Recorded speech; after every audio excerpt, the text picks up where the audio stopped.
The same creative team that worked on Spider-Man Across the Spider-Verse and Spider-Man Into the Spider-Verse is reportedly returning for the follow-up. Although this movie will be the last in Miles Morales' trilogy, subsequent Spider-Verse adventures and spin-offs could carry the series further. There is currently no release date for Spider-Man Beyond the Spider-Verse, and there may be significant delays. What do we know about Spider-Man Beyond the Spider-Verse?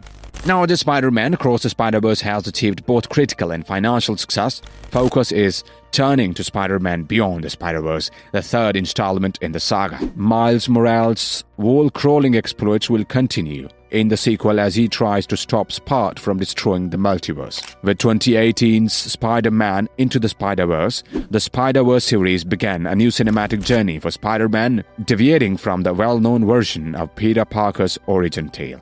The Oscar-winning animated picture followed a younger Spidey named Miles Morales as he works with other Spider-People from different universes to defeat the Kingpin, while also adjusting to his own newly discovered abilities. The hip-hop soundtrack, a strong voice cast, and the film's universal coming-of-age themes made Spider-Man Into the Spider-Verse and Across the Spider-Verse extremely popular. The Spider-Verse franchise has a distinct spot in the market due to its stunning graphic style and countless Spider-Man cameos. Even if multiversal crossovers and character variants are no longer uncommon in superhero media, Sony's animated trilogy will come to an end with Beyond the Spider-Verse, even though it might not be the last for Miles, Gwen, and the others. A release date for Spider-Man Beyond the Spider-Verse is not yet known. Upon its announcement in 2021, Beyond the Spider-Verse was scheduled for release on March 29, 2024, with Spider-Man Across the Spider-Verse. Sony, however, declared in July 2023 that Beyond the Spider-Verse was no longer in the studio's release schedule.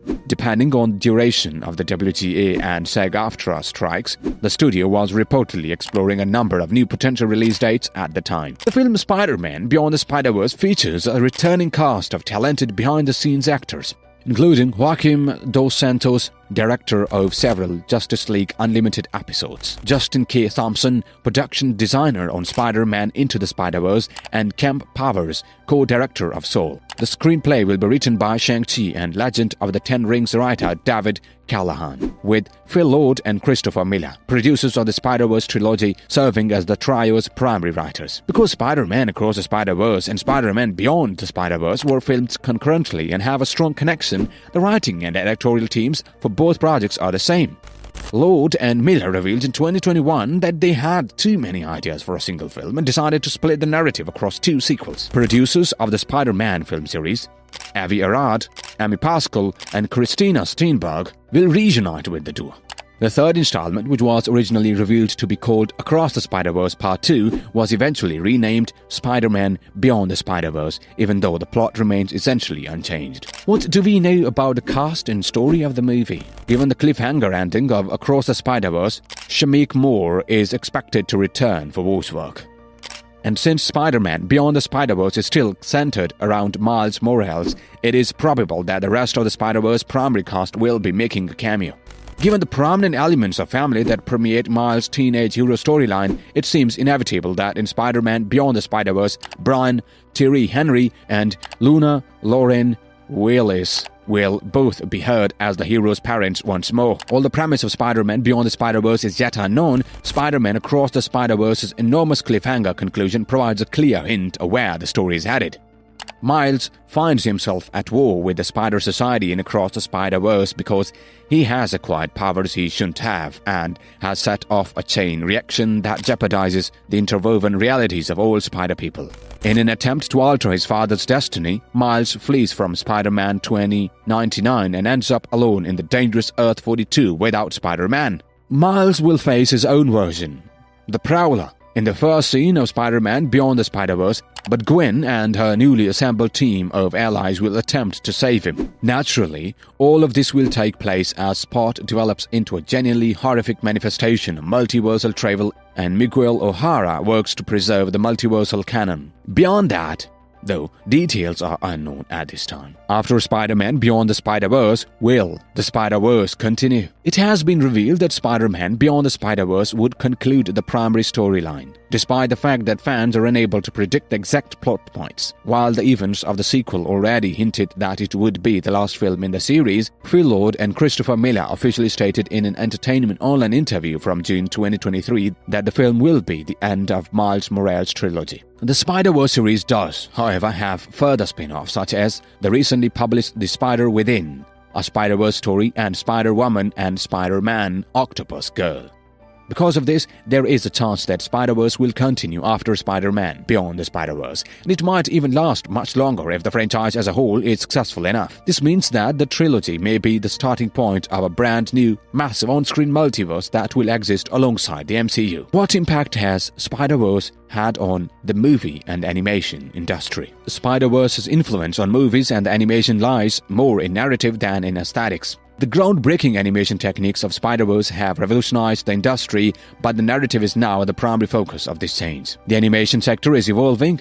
Animators and viewers have always pushed for animation to be genuinely acknowledged as an art form and a stunning storytelling technique, as opposed to categorizing it as a genre, as many executives appear to do. Additionally, animation ought to be seen as a medium that appeals to people of all ages, not only younger ones. Both Across the Spider-Verse and Spider-Man Into the Spider-Verse have done an excellent job of reiterating those points. Their inventive animation and artistic flair really catch our attention.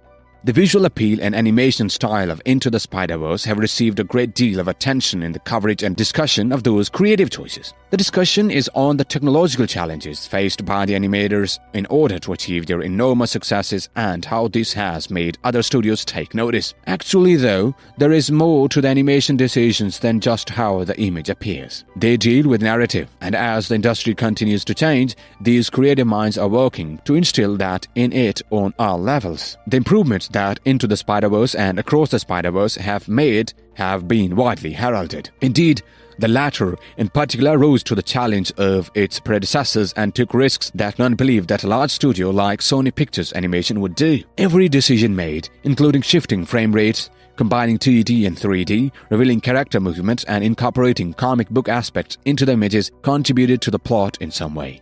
The art of books that are based on the Spider-Verse flicks also provide a unique perspective into the animation process, as it's customary with these kinds of publications. It's evident from these books how laborious the production were, with each and every artist making sure that every little element aided the story in some way. For example, the watercolors of Gwen Stacy's world defined a new cosmos, while the use of frame rates showed Miles' inexperience as a superhero. Whichever example is used, the astounding concept art and the finished product come together to demonstrate genius at work. Many other animated productions make their visual decisions out of necessity, maybe to finish a shot on schedule, stay within a set budget, or keep a consistent look throughout. That's a generality. But there are undoubtedly lower caliber works that haven't given careful consideration to how they use animation in a novel way. After all, making movies is a business, so deviating from audience expectations is always a bold decision. But after Into the Spider-Verse shattered all previous records, fortunately,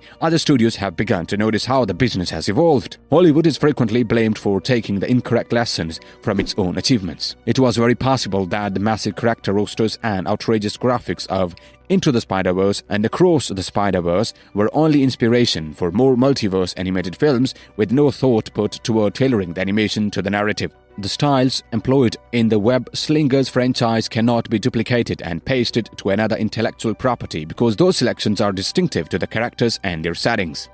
However, new releases indicate that they are not attempting to imitate previous works. Rather, they are telling their own stories with these resources and chances. Are you a fan of Spider-Verse? What are your expectations for Spider-Man Beyond the Spider-Verse? Do share your views on this in the comment section. For more interesting stories and updates, subscribe to our channel and don't forget to press the bell icon for notifications. Goodbye.